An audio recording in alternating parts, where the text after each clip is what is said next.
le cadre de l'informatisation de la gestion des demandes aux services techniques, j'ai eu le plaisir de découvrir OpenGST. Ce qui m'a séduit d'entrée de jeu, c'était une sensation de simplicité. Je me projetais assez facilement en tant qu'utilisateur, étant à la recherche d'une solution qui ne nécessite pas de lourds investissements en formation. Une solution directement accessible. Pour moi, c'est un critère aujourd'hui. C'est énorme, ça. C'est un outil à ce niveau-là qui est vraiment bien, dans la mesure où les demandeurs ont des informations, chose qu'ils n'avaient pas avant. Avant, s'ils voulaient savoir si l'intervention était réalisée, c'était un constat sur le terrain, voilà, la prestation réalisée, ou des 10 coups de téléphone pour savoir si on avait pris en compte sa demande. Donc c'était très lourd à gérer. Aujourd'hui, avec nos logiciels, forcément, on gagne du temps, c'était le but. Et surtout, il y a une facilité de communication avec les agents qu'on n'avait pas auparavant, qui facilite les échanges. Tout le service va se connecter quand il veut. Et donc du coup, on voit la liste des demandes qui ont été faites. On n'a pas de doublons, on ne perd pas de temps. Et il n'y a pas besoin d'avoir une transmission orale. Tout peut se faire à distance et peu importe l'heure. Notre première marche était vraiment de dématérialiser complètement le circuit des demandes d'intervention et de suivi de ces interventions.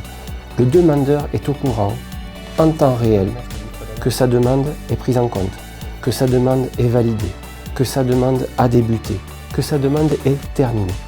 Et ça, que ce soit le demandeur, collègue soignant, administratif, logistique, cuisinier ou le responsable de service, ça donne un tableau de bord immédiat, en temps réel, du suivi de ces interventions. Ce qui nous a plu dans OpenGST, c'est tous ces éléments qui nous permettent d'avoir une vision complète de la gestion des services techniques. Aussi bien sur un terme de rentabilité, ce qui peut justifier à un moment donné que la présence des techniciens et le temps qu'ils consacrent aux interventions, ça se chiffre, ça a un coût, donc ça permet nous d'avoir des remontées financières auprès de nos services financiers en disant, vous voyez, les services techniques aujourd'hui, ça représente autant d'interventions, autant d'heures, pour un coût d'eux avec des bons. La possibilité donc de quantifier plus facilement les besoins par service, d'être plus ou moins réactif par rapport aux urgences. L'idée, c'était de pouvoir créer autant d'accès que de profils nécessaires. Nous avons fait le choix, par exemple, pour les services de soins, de créer des boîtes à lettres, des accès génériques.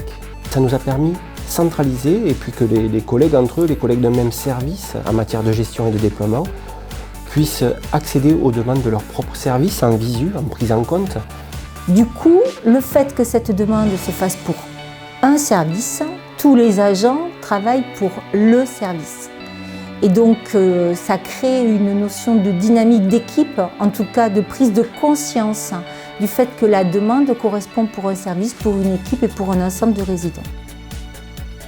Le gros point fort donc, que je pourrais citer, c'est vraiment celui de l'ergonomie. Un simple entonnoir, une création de filtres et de manière assez naturelle, la possibilité de créer ses propres favoris en quelques clics. Ce que je trouve idéal dans le logiciel en matière d'ergonomie, c'est cette zone de recherche. Une zone de recherche, une seule, unique zone de recherche. Il faut que sur le moment où l'agent se pose devant l'ordinateur, quand il fait une demande, que ça soit le plus rapide et le plus simple possible.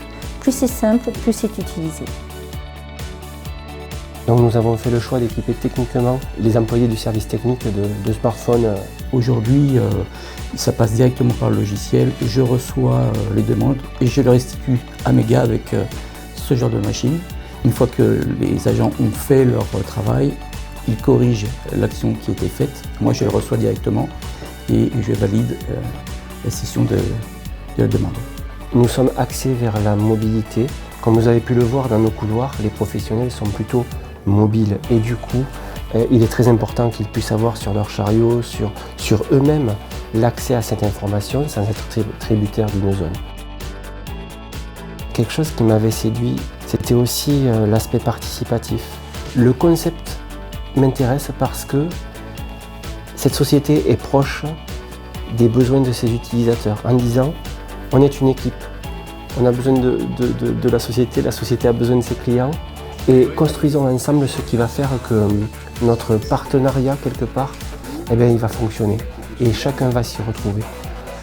Si cette fonctionnalité qui n'avait jamais été imaginée par l'éditeur est proposée aux clients, ils sont capables d'investir et en plus, une fois qu'elle sera développée, cette fonctionnalité sera proposée de fait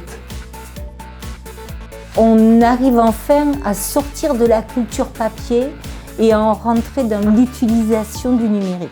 Plus ça va et plus le personnel dans sa vie privée utilise aussi le numérique. Donc tant que l'outil est pensé comme étant quelque chose qui est facile d'utilisation, c'est-à-dire qui ressemble à ce que l'on peut faire à la maison, tant que ça ne demande pas de réfléchir à une autre pratique que celle que l'on fait chez soi, ça fonctionne. Pour évoquer le futur, ce logiciel de gestion des services techniques, nous allons à très court terme l'étendre sur un tout autre périmètre métier, puisqu'il va nous servir, il va devenir de manière naturelle un gestionnaire des demandes tout court.